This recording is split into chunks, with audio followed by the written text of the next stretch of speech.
Good afternoon. Welcome to Magic the Gathering Novice Farmstead Edition.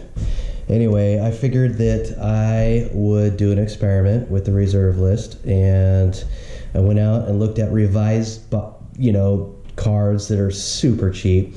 Nobody cares about this card. Nobody likes this card. Nobody is seeking out this card, but the card is $3 with shipping. So I went out and grabbed them all to see what the market would do. Just for an experiment, just for fun. It's cheap, it's easy, it's, whatever. And it did go up, and I think it did bounce back, and they're back to $3 on TCG Player. It was a good experiment. I ended up getting about 200 cards, 201 to be exactly. I got a couple revised because they were low in price. It was kind of fun. I got back, even a handwritten letter, which I'll show you. A lot of different ways people were doing shipping, as far as like packaging. A lot of top loaders. A lot of them have this. You just put some Scotch tape on there. It's all sticky and gross. And I usually don't keep those because I'm not going to resend those out. People actually didn't put the cards in the loader. They would put on the outside of the loader, just, for, so it's got some stiffness on there when it goes through the mail.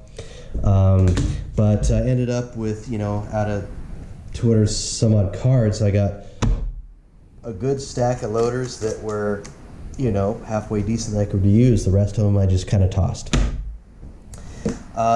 Let's see. I didn't, I bought cards from Canada, some from the UK. Some of the cards from UK, they didn't like going through customs, so they canceled the order.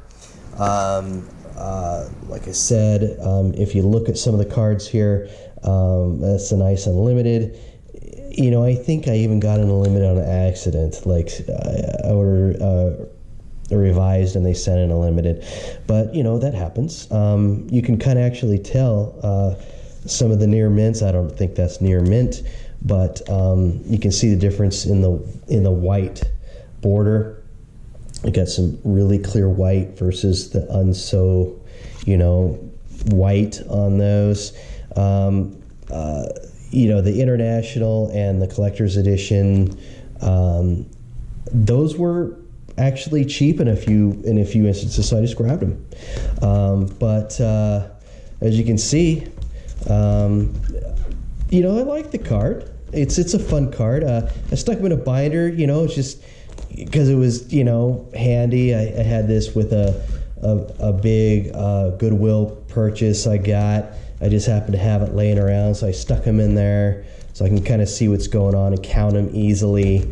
But yeah, I thought that was kind of cool. It's just going to be a quick video. Got this letter from somebody's grandma. Dear William, thank you for your order. I have only recently found this box of Magic cards. I honestly don't even know what we have. There are thousands. If you are any you may be looking for, if there are any that you may be looking for, please contact me and I'll look. Of course, I punched back an email saying, Power 9, everything Power 9. No, I'm just kidding. I did send out an email to her. Hey, if you could take photos, maybe I can give you a good a deal on anything, but I don't know. I'm definitely not out there to rip off anybody or anything like that. But it is interesting that I actually got a handwritten note.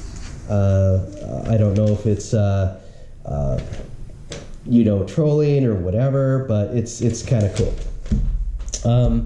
Well, anyway, guys, I haven't done a video in a while because I had, just a ton of family photos that I inherited. It was it's like thousands, and I was putting them in binders, like 17 binders, and there's nothing worse than that than sleeving cards, sleeving Magic cards, man. It's just totally crazy. It was just I don't know, overwhelming.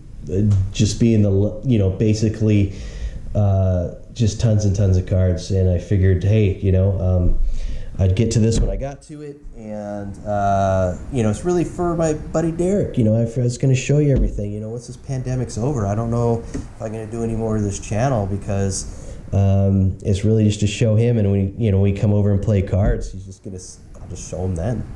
Anyway, good talking to you guys again, and see you next time. Bye.